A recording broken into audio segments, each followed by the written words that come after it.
everyone, and welcome back to my channel, Jean Reads Books. Today I want to talk about Jane Eyre and Wide Sargasso Sea by Jean Rhys.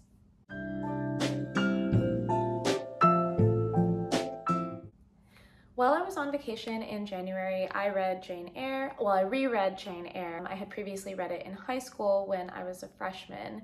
I was with my friend Kathleen, and she recommended that I read Wide Sargasso Sea, which is a literary rebuttal and expansion of Jane Eyre, specifically the character of Bertha Mason in Jane Eyre. For anyone that wasn't in American high school English, I will summarize Jane Eyre, then I will summarize Wide Sargasso Sea, and then I'll talk about my various thoughts on the major themes and whether I think Wide Sargasso Sea was a successful rebuttal to Jane Eyre. Jane Eyre was written in 1847 by Charlotte Bronte. The Bronte sisters were known for their Gothic romances, Jane Eyre, Wuthering Heights, The Tenant of Wildfell Hall, etc. This is one of the most iconic ones and is a staple of high school English classes nationally. Jane is your classic Victorian orphan child, plain, without a fortune to her name. Obviously, there are many variations on this theme. Elizabeth Bennet has her very sharp wit. Rebecca Sharp in Vanity Fair is supposed to be strangely bewitching. As an aside, the second edition of Jane Eyre was actually dedicated to William Makepeace Thackeray by Charlotte Bronte, and Vanity Fair is referenced in the preface. After suffering mistreatment at the hands of her widowed aunt and cousins, Jane is sent to an extremely rigid boarding school and passes her adolescence there. She finds a position as a governess in Thornfield Hall at the tender age of, I think, 17 or 18, overseeing the education of a little French girl called Adele. One day, the master of Thornfield Hall, Mr. Rochester, returns, and Jane and Rochester begin a kind of courtship, complete with a totally bizarre scene involving Rochester cross-dressing as a gypsy woman and reading Jane's palm. It should be mentioned that Jane's stay in Thornfield Hall is punctuated by a series of disturbing and seemingly supernatural events, such as eerie laughter echoing in the halls, silhouettes and shadows seen out of the corner of her eyes, and these become more real and more tangible as the novel progresses, and they are a staple of the Gothic genre. Jane is led to believe by the staff and by Rochester that all of these events are attributable to a servant named Grace Poole, though she suspects otherwise. Eventually, Rochester proposes to Jane. They are set to be married when suddenly Richard Mason, Rochester's friend, stands up and objects that Rochester has a first wife, his sister, Bertha Mason. Rochester leads not just Jane, but the entire wedding party into his attic, where he has imprisoned Bertha Mason, his first wife, and Richard's sister. He describes her background. She's Creole, meaning that she was born in the Caribbean colony of Jamaica, but at the time, Creole meant anyone who was born there, whether they were white or black. And he claims that she was wholly alien to him, full of vice, that she had a low cast of mind, and that she suffered behavioral and cognitive decline immediately after their marriage, using these factors as justification for locking her up in the attic and neglecting and imprisoning her. I will go into these claims later when I discuss Jane Eyre compared to Wide Sargasso Sea. I don't have time to unpack all of that right now, so I'm just going to leave it as is. There is a somewhat slow section in the second half of the book. Jane leaves Thornfield Hall because she cannot marry Rochester while he has a living wife. She represents the Christian ideal of morality and the struggle between the spiritual and the physical spheres of desire. So after she leaves, she is almost starving. She ends up on a wild moor, finds a position as a schoolmistress of rustic country folk, thanks to a certain St. John Rivers and his two sisters, Diana and some other name that I've forgotten. Maybe Mary. Over the course of this section of the book, she finds out that St. John and his sisters are actually her cousins and that she has been left a pretty hefty sum of money by the death of an uncle. St. John is, shall we say, passionate about his missionary work, and his life's dream is to go to India and convert all of the pagans there. He proposes to Jane since she is a practical gal with a good heart on her shoulders, and she would make a perfect helpmeet. Jane agonizes over the decision, but declines because of her love for Rochester. Jane and St. John part ways, and she returns to Thornfield Hall because she had a vision or hallucination that she saw Rochester's silhouette and heard him calling out to her. She finds that Thornfield Hall has been burnt down. Bertha has thrown herself off the parapet from the top of the house. Rochester has lost his vision and a hand, but she takes him back anyway. She sees the decimation of Thornfield Hall as purging of the sin within, aka Bertha Mason, and she is able to marry him because now his first wife is conveniently dead. This book is a crazy, wild trip, and I would recommend it for that alone, but it is also a classic. It has such good gothic vibes, and at its time, it was a very feminist novel. More on that later. Now we'll move on to a summary of Wide Sargasso Sea. This book was written in the 1960s by Jean Rhys, who was born and brought up, at least during her more formative years, on the island of Dominica when it was still a British colony. Wide Sargasso Sea is a literary response to Jane Eyre, specifically to the Creole character of Bertha Mason, Rochester's first wife.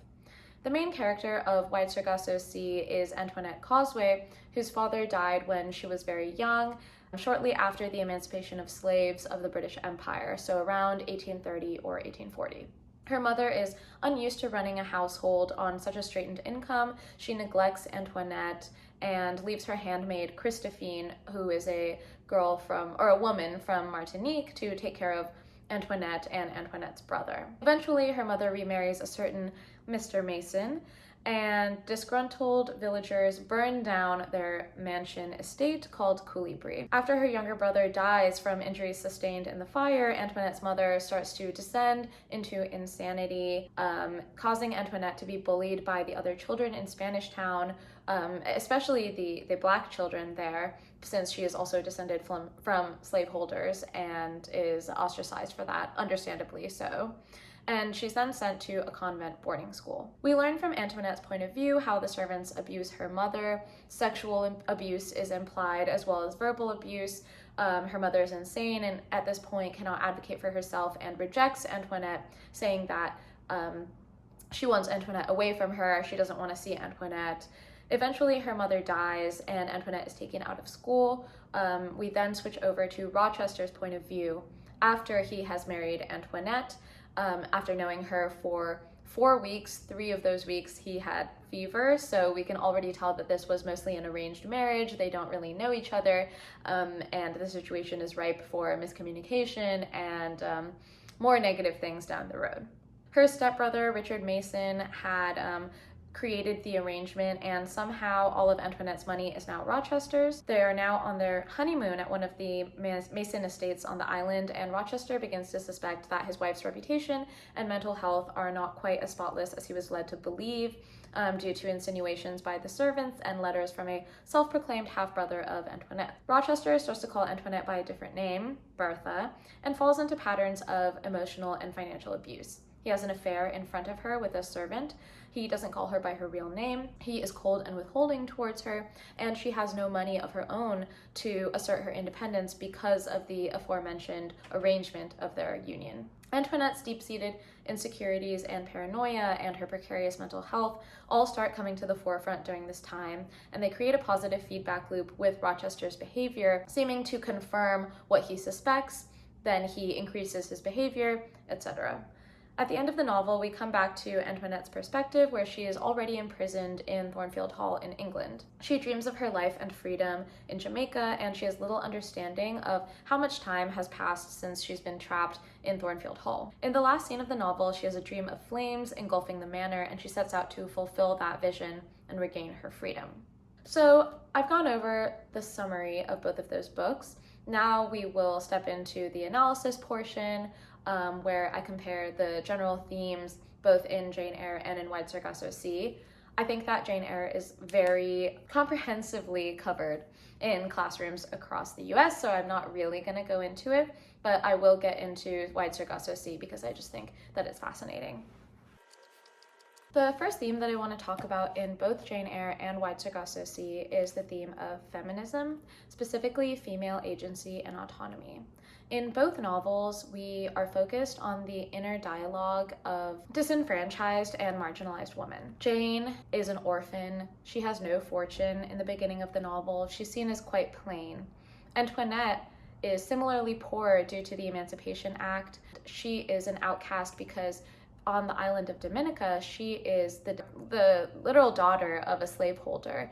And after the Emancipation Act, they're left destitute, and nobody on the island wants anything to do with them, either because of the fact that they were slaveholders or because of the fact that they are now poor whites. So the other white British people who are more well-to-do don't want to associate with them. Throughout Jane Eyre, we see her lack of money affect how people deal with her and how people treat her, including her aunts. Finally, when she comes into her own and gets a fortune due to the death of her uncle, she can go back and marry Rochester and be independent, even as she marries a man whose fortune is much larger than hers. In Wide Sargasso Sea, Antoinette does come into a fortune as well, and it is literally given to Rochester, and he abuses it by withholding it from her and refusing to let her be independent in the way that she wants to be. Both Wide Sargasso Sea and Jane Eyre are seen as feminist novels in slightly different ways. Jane Eyre showed the inner dialogue and reflection of an outspoken female protagonist who was not as meek nor as submissive as her predecessors, yet at the same time represents this ideal of Christian morality. Wide Sargasso Sea portrays a much more modern or postmodern woman who is grappling with her sexuality, as well as coming to the conclusion that, relations between men and women are inherently flawed and inherently follow a certain power dynamic. We see the result of poverty and sex as a double negative in the treatment of both Jane and Antoinette. And we also see in differing ways how them, coming into their own fortune and finding themselves throughout the novel, how it ends in extremely different ways. The second theme that I want to talk about is colonialism. Wide Sargasso Sea is definitely seen as a post-colonial novel. And it is so interesting how it details the relationship between the plantation owners and former slaveholders with the other white British people, as well as the former slaves. In Wide Sargasso Sea, there is a vivid portrait of the strange social class that Antoinette finds herself in. She experiences not being accepted by British citizens, as well as not being able to assimilate fully into the island's population as the white daughter of slaveholders. There's also the theme of Rochester seeing the island as hateful because he doesn't understand it, and it's so antithetical to England and his English upbringing and the experiences he had there. He doesn't understand the nature, the people, the language, and by this extent, Antoinette, who is a product of this society and this island. The dramatic irony of this is that Britain and the British Empire was the thing that created this entire structure that he hates so much. Rochester in Jane Eyre claims that Bertha's nature was totally alien to him, referencing this colonial mindset of hating what you don't understand and yet seeing yourself and everything you stand for as superior to that which you don't understand. As an aside, this is also very apparent in Lord Jim by Joseph Conrad, which I talk about in my previous video. So the third point that is kind of related to colonialism, but I felt Wide Sargasso Sea failed at addressing, was racism. I wish that racism and race were delved into a little bit more by Rhys in Wide Sargasso Sea. We have to be mindful here that even Antoinette's pitiful story is still that of a white girl whose father owned slaves who had unimaginable privilege on this island of, former slaves and indigenous peoples who were all oppressed. There are many stereotypes that Rhys leans on in this book. The one that comes to mind is the mammy stereotype, which did not originate with, but is probably most well known from Gone with the Wind. The mammy stereotype, for those of you who don't know, is the stereotype that Black women who were often enslaved worked in a domestic capacity as wet nurses or nannies, and therefore were depicted with motherly, warm, and nurturing personalities. Christophine in Wide Sargasso Sea is mammy in this book, but she's a little bit more interesting than that because she practices obeah, a Dominican version of Haitian voodoo. I do know that both of those terms are seen as, pejorative on the islands. That's just the term that Rhys uses in the book. When I look at the themes above, feminism, colonialism, racism, I think about how they're all intertwined and feed off of each other. The dynamics underlying unequal gender relations are the same underlying racism and colonialism, a hierarchical system where the exact same group of people find themselves on top each time. You guessed it, I'm talking about white men. Both Jane Eyre and Wide Sargasso Sea are important feminist works, but Wide Sargasso Sea puts in a post-colonial perspective and provides representation for the postmodern woman. To be honest, I feel like the rapport between Jane Eyre and Wide Sargasso Sea is inexhaustible. As I was editing this video, I realized that I never truly answered the question whether Wide Sargasso Sea was actually a successful literary rebuttal to Jane Eyre. Also, I'm so sorry that I'm so sweaty. I just went on a run and I was thinking about this conclusion the entire time and how I think I missed out on what I want to say. So apologies on the sweatiness and being out of breath. I think Wide Sargasso Sea did an amazing job of writing back to Jane Eyre, and I think it really brings home the importance of continuing the legacy of classics. I don't know if I'm saying this as eloquently as I should be, but basically what I'm trying to say is that classics are super important for a reason. They have kernels and nuggets of timeless truths. The issue with classics is that they need to be updated as the social mores and norms are updated. So while Jane Eyre was a groundbreaking feminist novel for the 1840s, it needs to be updated in its views. And that's what Wide Sargasso Sea did. It took Jane Eyre and it took certain ideas that were implicit in Jane Eyre and were taken for granted in Jane Eyre and made them more truthful, more emotionally accurate, more socially accurate, more relatable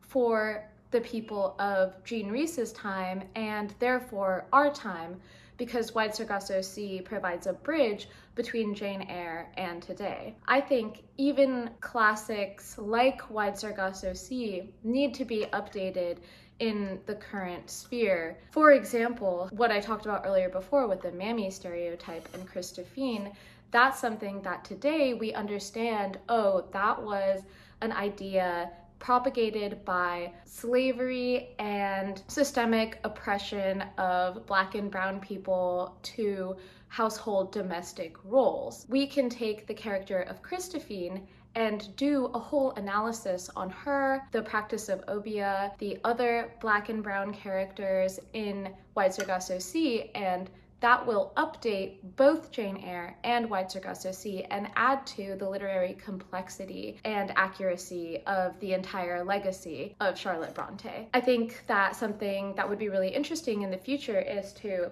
look at maybe Demon Copperhead, which has been crazily popular in the past couple months, and compare it to David Copperfield, which it is very directly referencing. I'm actually reading David Copperfield right now, so please let me know if any of you think it would be interesting for me to compare it to Demon Copperhead, like I compared Wide Sargasso Sea to Jane Eyre.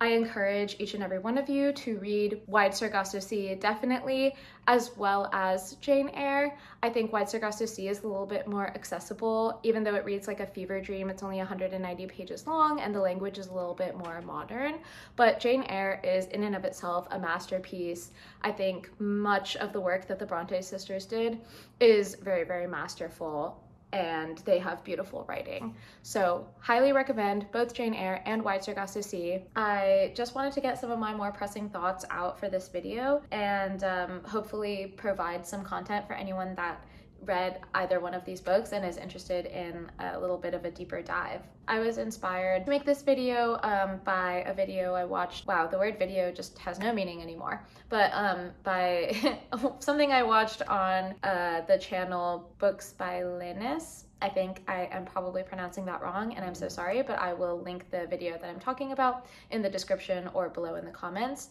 comparing Wide Sargasso Sea and Jane Eyre. She did a really great job on it, and I just wanted to go a little bit deeper and talk about my experience. Thanks everyone for watching. If you have any comments on Wide Sargasso Sea or Jane Eyre, please put them below in the comment section and I will definitely read them and respond.